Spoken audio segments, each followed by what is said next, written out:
Muy buenas tardes, estimado público. Los saludamos desde el IDENSUR de la Dirección Regional de Salud Arequipa, del Ministerio de Salud del Perú. Hoy, 13 de octubre, en el marco de la Semana Nacional de la Lucha contra el Cáncer, IDENSUR da inicio a las sesiones educativas dirigidas al público en general con el objetivo de promover la prevención y concientización sobre el cáncer.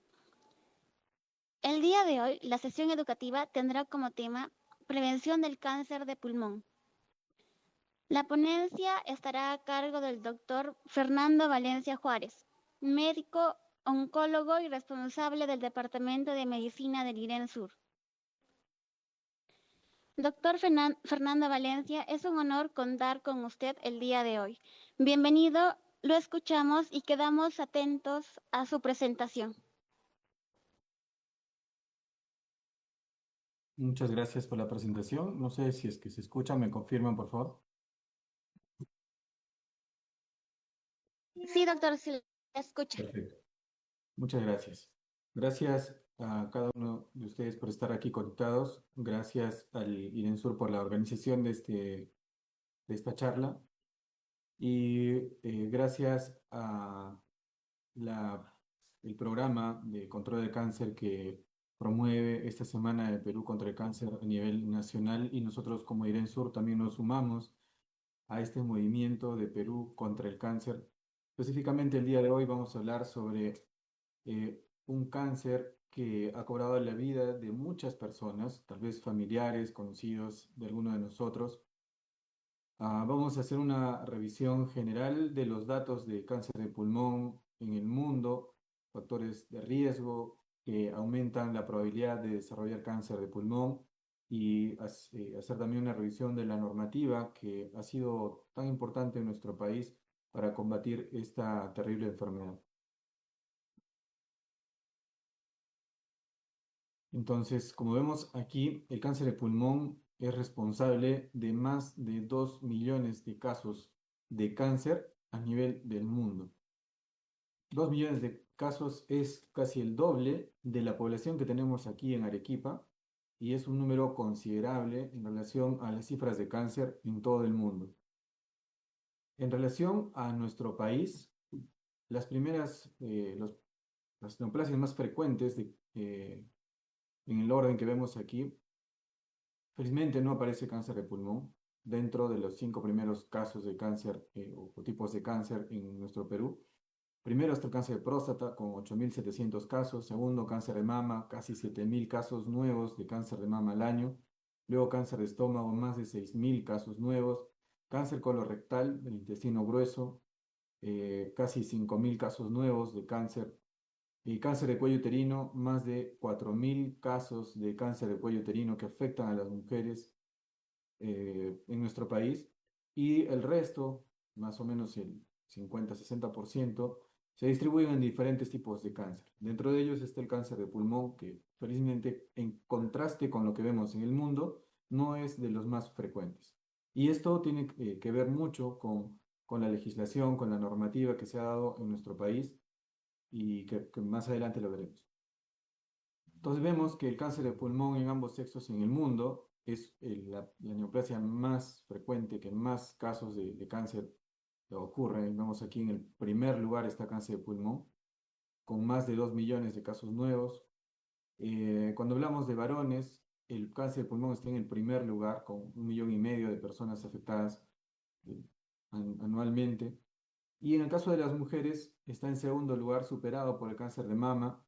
En el caso de las mujeres, es menos de 1 millón de mujeres que se diagnostican cada año en el mundo con esta enfermedad, el cáncer de pulmón. Esto según información de la Organización Mundial de la Salud a través del observatorio Globocam. Como vemos aquí en estos dos cuadros, en el cuadro que se ve el mapa de todos los países del mundo en color azul y abajo en color rojo, el color azul significa los casos nuevos que se diagnostican en el mundo por países a lo largo de un año. Y en el color rojo, vemos las muertes que ocurren por año en cada uno de los países. Mientras más intenso es el color azul significa que hay más casos diagnosticados por año, y mientras más intenso es el color rojo, más casos de pacientes o de personas fallecidas por cáncer de pulmón en cada uno de los países representados aquí. Los que están en blanco, por ejemplo, son países que no hay datos y es difícil hacer el análisis, pero vamos, ¿cómo estamos como país en relación a países del norte de América o del Asia, por ejemplo, como China? En nuestro país no tenemos muchos casos nuevos de cáncer de pulmón en relación a ese tipo de países y en relación a nuestra zona geográfica, Sudamérica. Los países que más casos nuevos de cáncer de pulmón tienen son la Argentina y el Uruguay. Y en cuanto a muertes por cáncer de pulmón, la comparación o el contraste relativo a otros países, vemos también, ¿no?, que los que más casos de fallecidos por cáncer de pulmón reportan son Canadá, China, los países europeos y en Sudamérica lo mismo, ¿no? Argentina y Uruguay. El Perú, felizmente, no aporta muchos casos nuevos a esta estadística ni tampoco fallecidos a esta estadística global.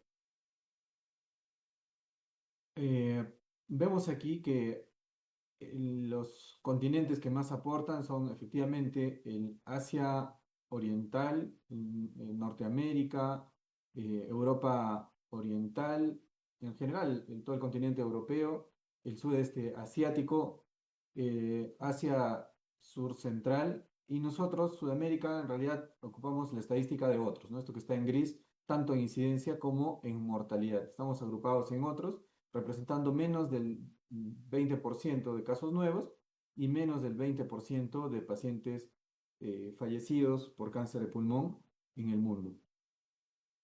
Entonces, las cifras estimadas por cáncer de pulmón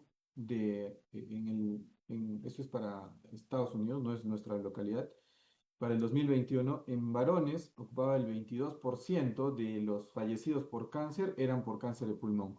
Y en el caso de las mujeres, igualmente, ¿no? Una cifra de uno de cada cinco pacientes que fallecen por cáncer en Estados Unidos para el 2021 eran pacientes que tenían cáncer de pulmón. Vemos que también tanto la incidencia como la mortalidad en el mundo está en incremento. Y esto hace que el tema de cáncer de pulmón sea un tema de discusión importante en las diferentes mesas de expertos a nivel de políticas, a nivel académico, a nivel científico y en las diferentes latitudes del globo terráqueo. Eh, Vemos aquí algunas imágenes de cáncer de pulmón. La que tienen ustedes a su mano izquierda es una radiografía donde se ve una mancha un poco blanquecina en un trasfondo más oscuro que es el pulmón, digamos, la parte del pulmón. Y esta parte más blanquecina es un tumor dentro del pulmón izquierdo. Entonces, desde 1988 es esta enfermedad la causa número uno de muerte en mujeres. Eh, Últimamente si bien es cierto, el cáncer de mama, en nuestro país, ¿no? El cáncer de mama, cuello uterino son las neoplasias más frecuentes, pero en mortalidad en el mundo, esta es la neoplasia que cobra más vidas de mujeres. Y vemos aquí un gráfico, ¿no? Cómo tenemos aquí nuestros pulmones, la vía aérea en el medio, los dos pulmones, pulmón derecho y pulmón izquierdo hacia ambos lados, y en esta enfermedad es que aparecen unos tumores eh, que pueden aparecer en cualquiera de los dos lados. Evidentemente, mientras el tumor sea más pequeño, el pronóstico va a ser mejor, y en tanto el tumor sea más grande o esté más disperso hacia ambos lados del tórax, en los dos pulmones, o si es que afecta la capa que recubre los pulmones, conocida como pleura, o si afecta a otros órganos como los huesos, el hígado, las glándulas que están sobre los riñones, más glándulas suprarrenales, el cerebro, el pronóstico se hace cada vez peor. ¿Ya? Entonces, por ese motivo es que es muy importante, primero, evitar los factores que incrementan el riesgo de la aparición de esta enfermedad y, en segundo lugar, detectar tempranamente esta enfermedad. Mientras más pequeña se detecte, mejor van a ser los resultados. A ver, no sé si es que hay algún comentario, me parece creo que no se está escuchando bien. ¿Se escucha mejor?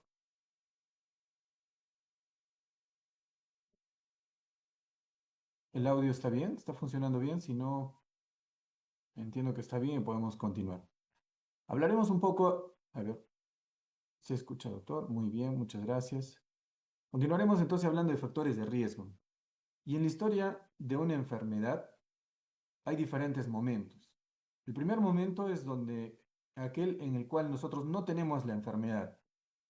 Y luego el siguiente momento viene cuando la enfermedad aparece en etapas tempranas y por decirlo un tercer momento es cuando la enfermedad está más avanzada.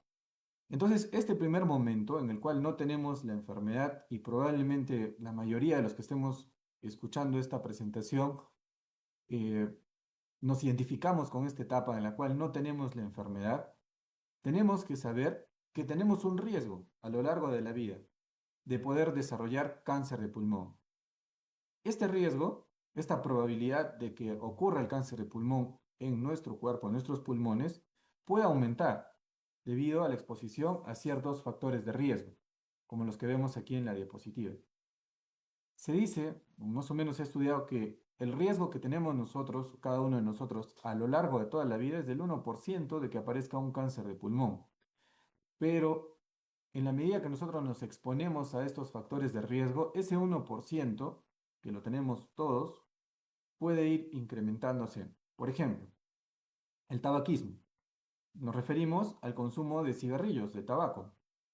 Y sabemos que el tabaco tiene una serie de sustancias que van a afectar el funcionamiento de las células de nuestros pulmones y va a aumentar la probabilidad de que las células normales se conviertan en células neoplásicas, en células cancerígenas, en células anormales.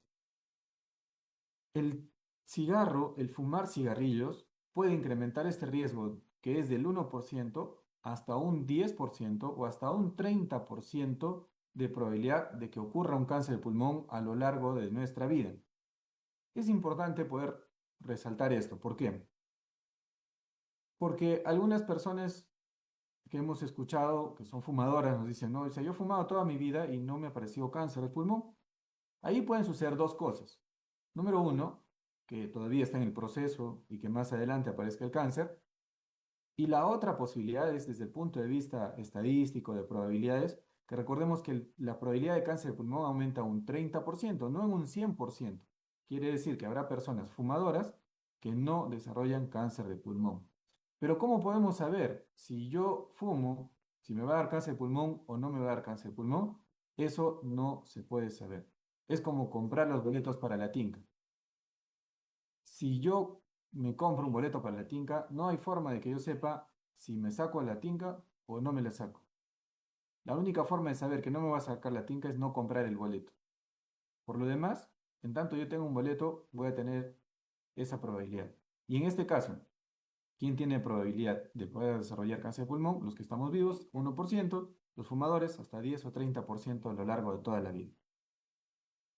Si nosotros no fumamos, pero estamos rodeados de personas que fuman, somos fumadores pasivos. Y en ese sentido, también se incrementa el riesgo de desarrollar cáncer de pulmón. No tanto como en aquellos casos eh, de los fumadores directamente, ¿no? Sino el fumador pasivo tiene un riesgo mayor que el que nunca ha fumado, pero el riesgo es menor que aquel que fuma activamente. Entonces, estar rodeados de personas que fuman también aumenta el riesgo de cáncer de pulmón en aquellas personas que no son fumadores. Aquellas personas que fuman, pero han dejado de fumar, el riesgo se reduce, disminuye, no a los niveles del no fumador, pero es menor que aquel que sigue fumando a lo largo de la vida. Y el riesgo puede disminuir en un 20 hasta el 90% al dejar el cigarrillo. Con esto quiero animar a aquellos que todavía están fumando que hagan el esfuerzo en reducir el número de cigarrillos que consumen al día o en un periodo determinado de tiempo, y si es que es posible, dejarlo. Porque de esa forma vamos a reducir considerablemente el riesgo de cáncer de pulmón. Luego, otras sustancias como la marihuana, la cocaína, por ejemplo, existe una probabilidad de que aumente el riesgo de cáncer de pulmón, no al nivel del uso del cigarro, de fumar cigarrillos, pero sí es probable que el consumo de estas sustancias también incrementen el riesgo de desarrollar alteraciones genéticas en las células de los pulmones que conlleven al desarrollo y la aparición de un cáncer de pulmón. El uso de cigarrillos electrónicos todavía es un poco dudosa o incierta la evidencia que tenemos. Hay estudios que demuestran que sí han aumentado enfermedades pulmonares, como la fibrosis pulmonar, enfermedad intersticial, pero el riesgo, el mayor riesgo de cáncer de pulmón, todavía no se ha podido demostrar fehacientemente. Y esto porque las personas que usan cigarrillos electrónicos, en una gran proporción, vienen de haber usado el cigarrillo convencional. Y sabemos que esto de por sí ya es un factor de riesgo para cáncer de pulmón. Entonces, el cigarrillo electrónico, si bien es cierto, es dudoso que aumente, que incremente el riesgo de cáncer de pulmón, pero lo cierto es que tampoco sabemos que el uso de cigarrillos electrónicos vaya a disminuir la probabilidad de cáncer de pulmón en un paciente que ha venido fumando. Entonces, por lo tanto, no recomendamos como una estrategia de lucha contra el tabaco usar la alternativa de los cigarrillos electrónicos. La exposición a factores ambientales como el asbesto. El asbesto es una sustancia que, en tanto libere fibras de asbesto, puede significar un mayor riesgo para que aparezca cáncer en los pulmones. ¿Y dónde está el asbesto? En tuberías, en materiales de construcción, materiales de electricidad, materiales de vehículos, por ejemplo.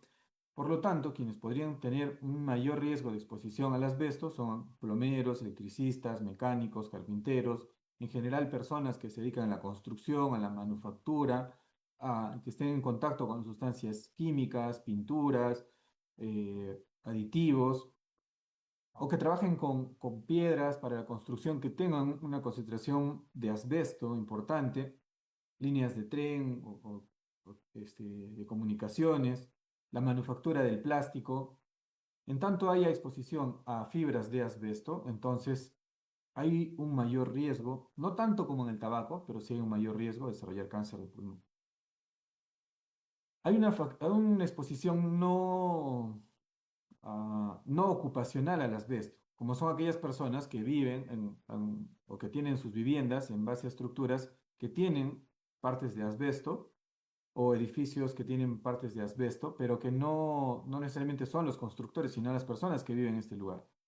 Esto cada vez es menor, afortunadamente, porque al descubrirse esta asociación de asbesto con cáncer de pulmón o con otras neoplasias, como el cáncer de la pleura, por ejemplo, el mesotelioma, cada vez las regulaciones para los materiales de construcción es más estricta, pero hay que tener en cuenta esta exposición al asbesto.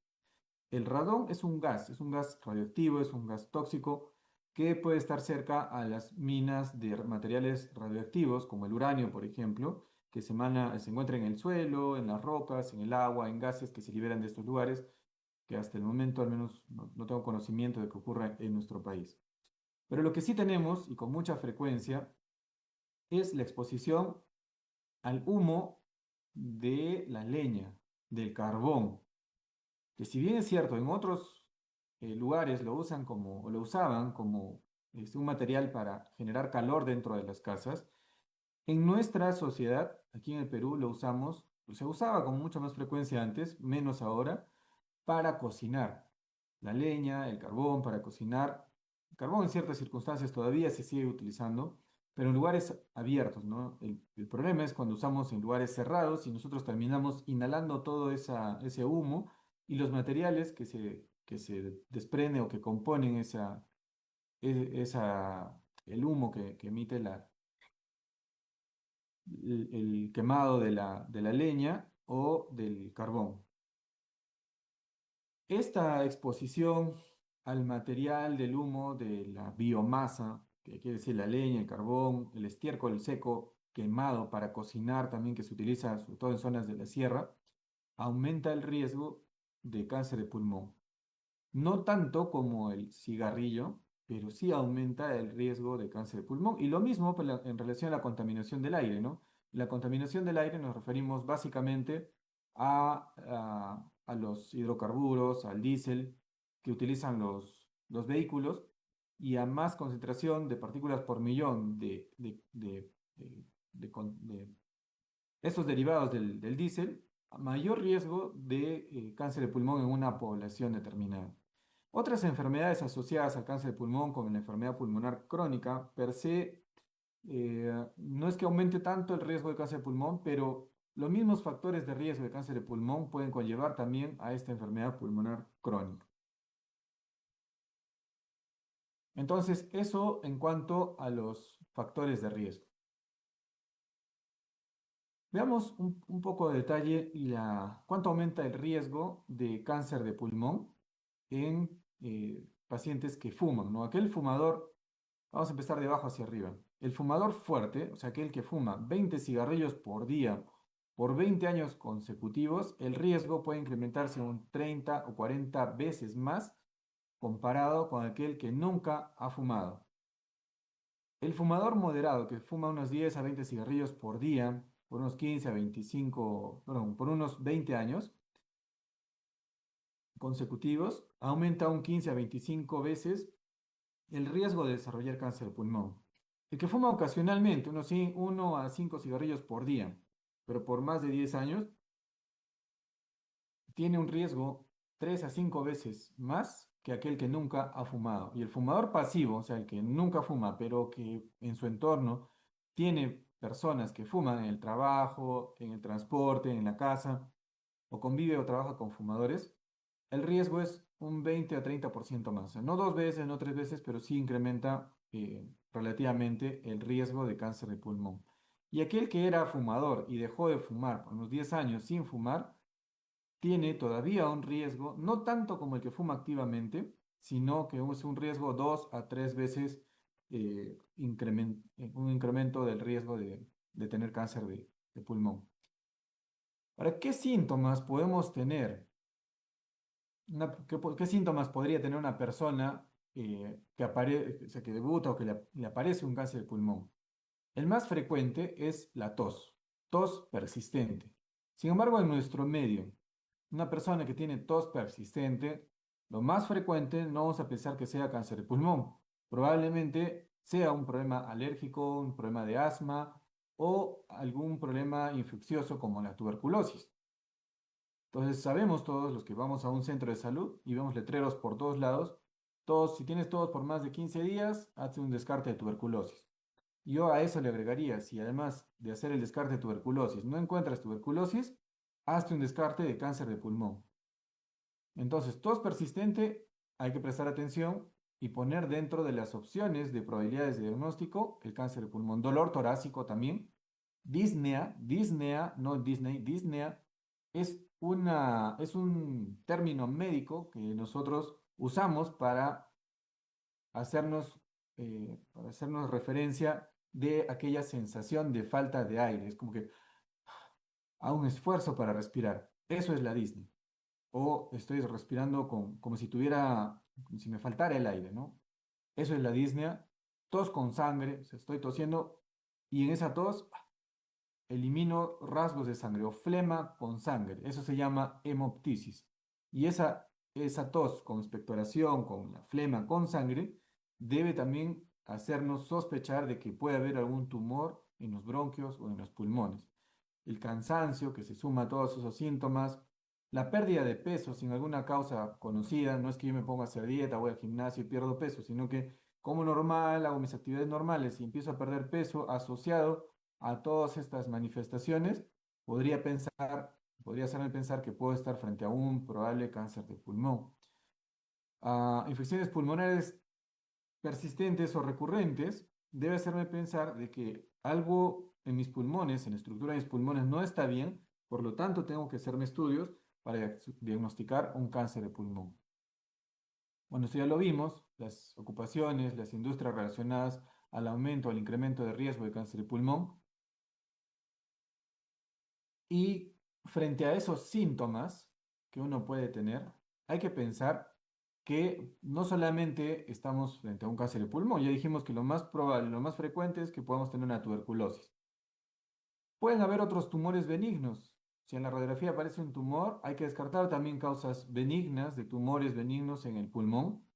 Hay condiciones benignas, o sea, no cáncer, pero que son infecciosas, como o inflamatorias, como la sarcoidosis, o infecciosas, como la tuberculosis, por ejemplo.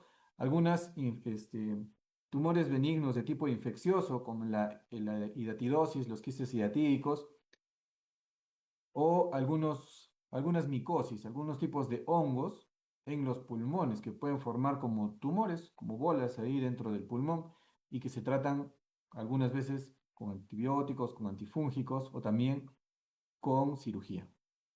En otros casos, una lesión en el pulmón no solamente estamos hablando de un cáncer que se ha originado en el pulmón, sino también podría ser un cáncer que se ha originado en otros órganos, como la mama, como qué sé yo, el colon, como el cuello uterino, y que pueden hacer metástasis hacia el pulmón. Ya. En cuanto a tamizaje, primero, ¿qué es el tamizaje? Es aquel conjunto de pruebas que se utilizan para diagnosticar tempranamente el cáncer de pulmón. El tamizaje el tamizaje para cáncer de pulmón se aplica en sociedades donde tienen alta prevalencia, o sea, bastantes casos de cáncer de pulmón, sobre todo asociados al cigarro, al tabaco. Aquel cáncer que es del fumador.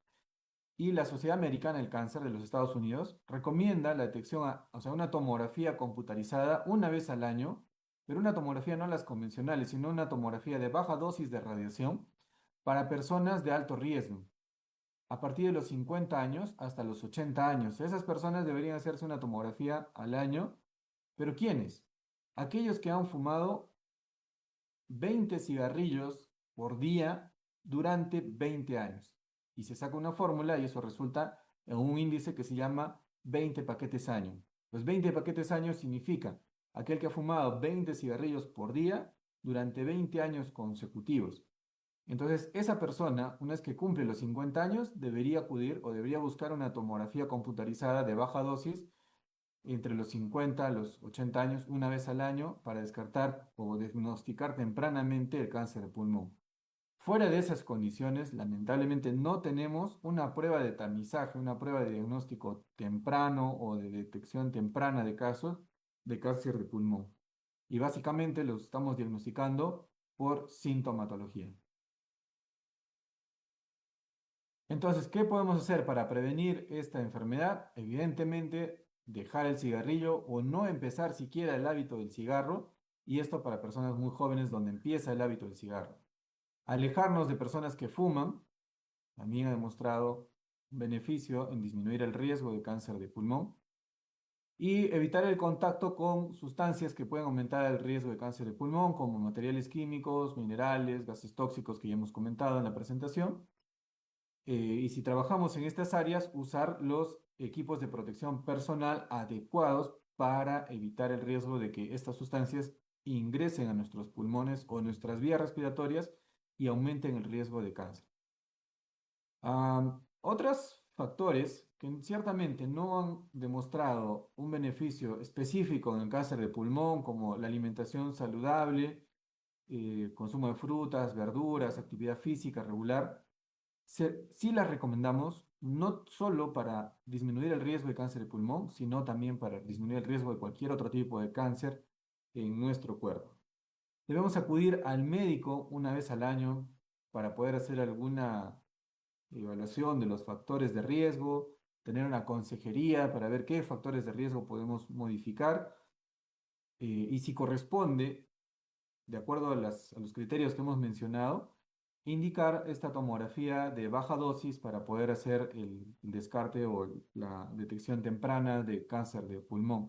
Entonces, ¿quiénes deben ir al chequeo médico para hacer este tipo de consejería, identificación de factores de riesgo y tratar de hacer un diagnóstico temprano? Todos. Todos los que nos sentimos que estamos aparentemente sanos, debemos ir una vez al médico. Y los que tenemos algún tipo de síntoma, debemos acudir al médico en cuanto tengamos la sospecha de que algo no está bien en nuestro cuerpo. Entonces, los sanos, una vez al año, y los que tenemos algún síntoma, en cuanto aparece el síntoma, ir al médico y no estar automedicándonos. Un síntoma no se trata con una pastilla, con un jarabe, con una inyección en la farmacia. Un síntoma debe ser estudiado, debe ser analizado por el médico para determinar la causa y dar el tratamiento adecuado y en el tiempo oportuno. Ya para finalizar, recordemos que en el Perú tenemos una normativa antitabaco muy fuerte, muy robusta y de hace ya varias décadas, desde la prohibición del consumo, que no está permitido el consumo de productos de tabaco y nicotina en lugares como establecimientos de salud, educación, o sea, es imposible fumar en un colegio, está prohibido por ley, oficinas públicas, lugares de trabajo, transporte público, cualquier espacio público cerrado. También hay restricciones para la venta, está prohibido la venta de tabaco a menores de 18 años, además está prohibida o se restringe la venta de productos como vapeadores también a este grupo de menores de edad y está limitada la venta de cigarrillos o paquetes de unidades más pequeñas que por el costo son más accesibles a menores de edad. La prohibición de publicidad también está establecida en la ley antitabaco en nuestro país. Se prohíbe toda publicidad, promoción y patrocinio de productos de tabaco y nicotina. Esta normativa también prohíbe el uso de aditivos y sabores que resulten atractivos para los menores. O sea, no se puede utilizar o modificar la estructura de los cigarrillos para que sean más atractivos para los menores de edad. Advertencias sanitarias, por eso es que vemos en las cajetillas de los cigarros o los cigarrillos que hay advertencias sobre los riesgos para la salud, accidentes cerebrovasculares, infartos, cáncer de pulmón, por ejemplo, cáncer de la lengua, que se aparecen muy gráficas en las cajetillas de cigarrillos. También vemos que hay obligaciones para beneficios. Entonces, los obstáculos deben colocar anuncios en lugares visibles que prohíban, o mejor dicho, los establecimientos deben colocar en lugares visibles que prohíban fumar y vapear en sus instalaciones. Solo para recordar que cada 30 segundos alguien en el mundo muere por cáncer de pulmón y es una responsabilidad de cada uno de nosotros hacerle frente a esta enfermedad y luchar desde donde nos corresponda, ya sea para prevenir, ya sea para cuidar a algún familiar y ya sea para hacer el diagnóstico temprano o nosotros mismos dejar de fumar cuando sea necesario. Con esto doy por finalizada la presentación y quedo atento a las preguntas o comentarios que hubiera de los asistentes, del público. Y si hubiera alguna pregunta, inclusive después en la grabación, a través del Facebook donde se esté transmitiendo, igualmente el compromiso es poder responder estas preguntas para la población en general. Muchas gracias.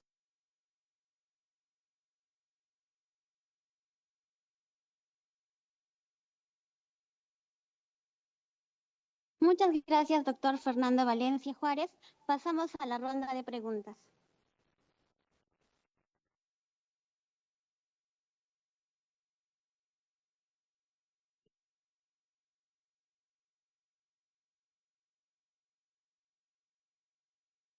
Estimado público, se les invita a realizar sus preguntas en el chat o también aperturando su micrófono.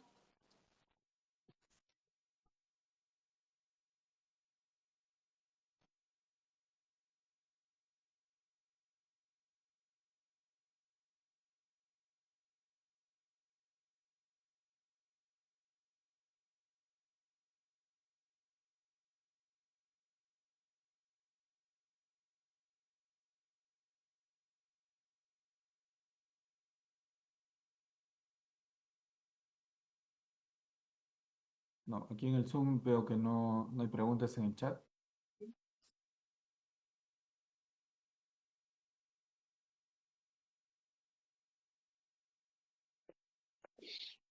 Bien, bueno, para finalizar, doctor, tal vez algunas recomendaciones para todo el público. ¿Qué recomendaciones nos daría el día de hoy acerca de la prevención del cáncer de pulmón?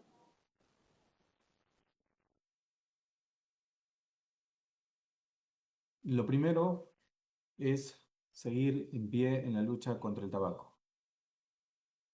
Si es que alguien que está escuchando esta charla aún está fumando, yo exhortaría a esa persona a que deje de fumar, primero por el beneficio para su propia salud y en segundo lugar por el beneficio que esto representa para sus familiares, sus compañeros de trabajo o las personas que lo rodean. Esa sería la primera recomendación.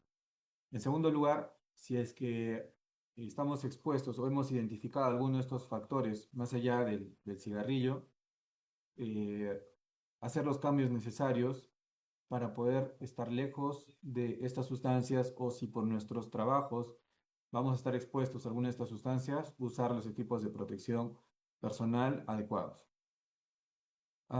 Si yo no puedo dejar el cigarro, el hecho de disminuir el número de cigarrillos que consumo por día va a disminuir el riesgo de cáncer de pulmón, sí. Todo esfuerzo cuenta en la lucha contra el cáncer de pulmón. Y si es que tengo síntomas de cáncer o síntomas respiratorios, que pueden ser cualquier enfermedad, debo ir al médico y no automedicarme. La automedicación puede ocultar enfermedades y retrasar el diagnóstico y por lo tanto el tratamiento oportuno de enfermedades como el cáncer de pulmón u otro tipo de cánceres. ¿A dónde podría acudir para hacerme una tomografía a partir de los 50 años? Si yo soy fumador soy un fumador pesado, por más de 20 años he fumado una cajetilla diaria, más de 20 cigarrillos diarios. En nuestro país no tenemos una red de establecimientos para acudir en estos casos.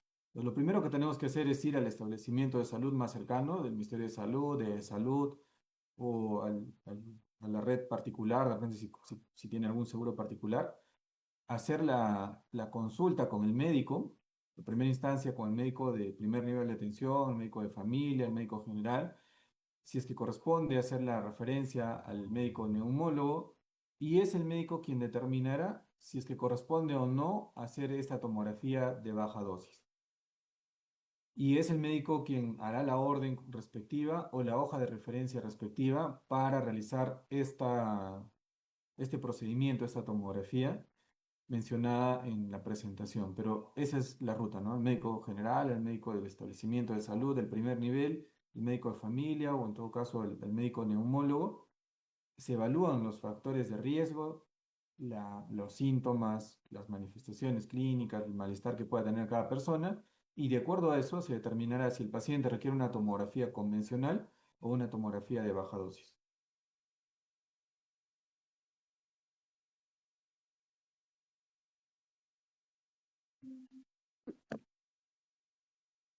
En relación al tratamiento, algo que quería comentar, porque no hemos hablado de tratamiento de cáncer de pulmón, pero tal vez solo un comentario, porque la charla era enfocada a factores de riesgo, a detección temprana. Pero ¿qué sucede si me han diagnosticado cáncer de pulmón? ¿A dónde tengo que ir? ¿Cómo tengo que proceder? El mensaje para estas personas que tienen sospecha de cáncer de pulmón por una tomografía, por una biopsia que les hayan realizado, eh, el mecanismo es el siguiente. Entonces, el paciente que ya tiene la biopsia debe ser referido a un centro de oncología a través del sistema de referencias del Ministerio de Salud o del Seguro Social de Salud. Lo que procede a continuación es que el médico, el oncólogo que lo atiende, debe hacer una serie de estudios para determinar el tipo de cáncer de pulmón a través de una biopsia, si es que no se ha realizado, y si es que se ha realizado, hacer estudios moleculares para poder caracterizar el tipo de cáncer de pulmón. Y en segundo lugar, hacer estudios de imágenes, que puede ser tomografías, un PET scan o gamografía ósea, de acuerdo al acceso a cada una de estas pruebas, para determinar hasta dónde se ha extendido el cáncer de pulmón. En etapas tempranas, el manejo de cáncer de pulmón requiere la intervención de múltiples especialistas, principalmente el cirujano de tórax con experiencia en manejo de cáncer de pulmón, el médico oncólogo, porque puede haber la posibilidad de que el paciente requiera un tratamiento con quimioterapia o terapia dirigida de acuerdo al subtipo de cáncer de pulmón, el médico radiooncólogo, porque en un momento, en una etapa temprana de la enfermedad, puede requerir un tratamiento con radioterapia. Y en enfermedad avanzada hay que tener muy en cuenta el subtipo de cáncer de pulmón. Hay diferentes subtipos moleculares de cáncer de pulmón que cada uno se trata con medicamentos diferentes. Para esto se hacen pruebas moleculares y se administra tratamientos diferentes. Hasta hace unos años atrás, en el sector público tratábamos el cáncer de pulmón metastásico avanzado solo con quimioterapia.